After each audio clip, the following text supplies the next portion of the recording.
What if I told you that the brand new $80,000 truck sitting at the dealership right now is a ticking time bomb? Look, I run a shop. I see the repair bays every single day. And I'll tell you a little secret, the auto industry desperately wants to keep quiet. My bays aren't full of 20-year-old beaters leaking a little oil. No, they are packed to the brim with 2024 and 2025 models. Trucks that barely have 30,000 miles on the dash, waiting months on back-ordered microchips just so the transmission will shift into drive. It's a massive scam. You sign an 84-month loan at an 8% interest rate, and what do you get? A rolling plastic computer. A machine that spies on your braking habits, sends your data to your insurance company, and requires a $3,000 proprietary dealership laptop just to reset the battery monitor. They call it innovation. I call it a money pit. The internet wants you to believe the only way out is to drop 25 grand on a rusted-out 90s Toyota Tacoma with 300,000 miles on the frame. That's the Toyota tax, and it's a grift run by internet flippers. Real mechanics, experienced drivers, we aren't paying that, and we sure as hell aren't buying new. We are quietly hoarding a specific list of bulletproof analog machines. Vehicles that cannot be tracked. Vehicles that cannot be shut down over the air. We categorize them by what actually matters in the real world. Let's start with the heavy hitter, the absolute best for reliability. If you want a full-size truck that will outlive you, your kids, and the next apocalypse, you stop looking at modern showrooms and you track down a 1999 to 2006 Chevy Silverado or GMC Sierra. I'm talking about the legendary GMT 800 platform. Listen to me closely. If you bought a General Motors truck built after 2014, your engine is infected with a fatal disease called active fuel management. It's a cylinder deactivation system cooked up by engineers to appease government mandates. What it actually does is collapse the lifters, wipe out your camshaft, and hand you a $6,000 repair bill before you even hit 80,000 miles. The GMT 800, it has none of that garbage. Under the hood sits either the 4, 8 liter, or the 5, 3 liter Vortec V8. This is a pure, unadulterated cast iron block. There is no auto start-stop system killing your starter motor. There is no cellular modem pinging a corporate server every time you hit the brakes. It is just fuel, air, and spark, period. These trucks push out nearly 300 pounds-fit of torque, and they routinely cross 300,000 miles on the original engine and transmission. I've seen guys tow heavy equipment daily with these, bringing them in for nothing but cheap oil and brake pads. If the alternator dies on a job site, you walk into any parts store in America, drop $100, and swap it in the parking lot with a half-inch socket and 15 minutes of your time. And the best part? General Motors pumped out millions of them.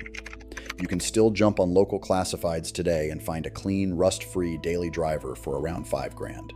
It is the ultimate heavy-duty loophole. But maybe you don't need a full-size V8.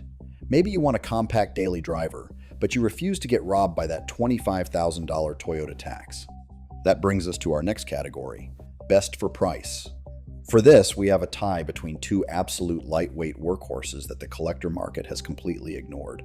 First up, the first-generation Nissan Frontier, built from 1998 to 2004.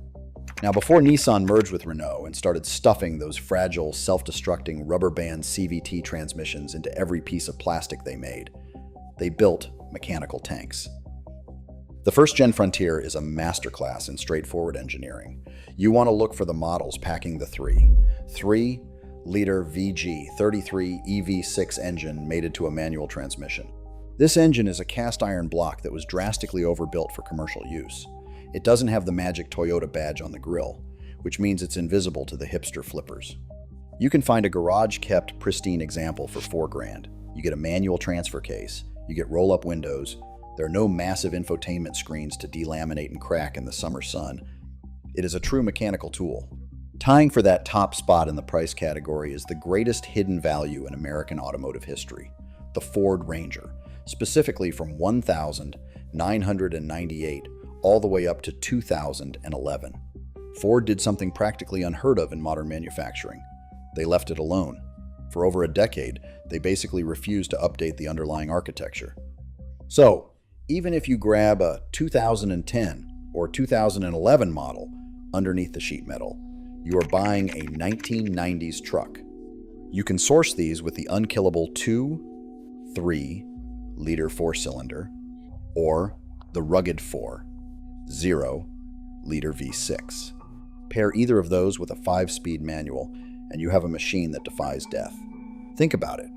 There is no lane keep assist to violently jerk the steering wheel out of your hands when you try to avoid a pothole.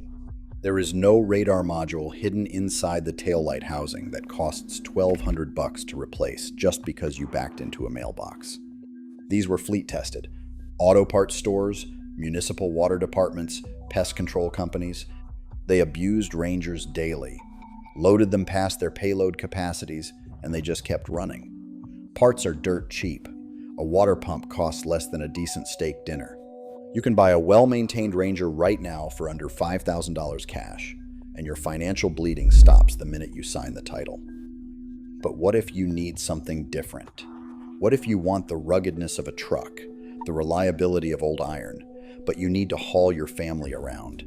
That brings us to our final category, the ultimate choice for survival. It's the ultimate wild card because it isn't a pickup truck. It's the Ford Crown Victoria, the Lincoln Town Car, and the Mercury Grand Marquis. I'm talking about the legendary Panther platform. Do not let the sedan body style fool you for a second. Strip away the doors and the roof, and underneath, this is a truck. The Panther platform utilizes heavy-duty body-on-frame construction, rear-wheel drive, and a solid rear axle.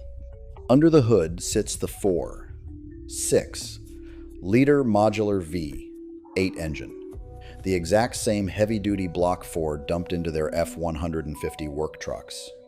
There is a very specific reason that every police department, federal agency, and taxi fleet in the country relied on the Crown Vic for 20 years.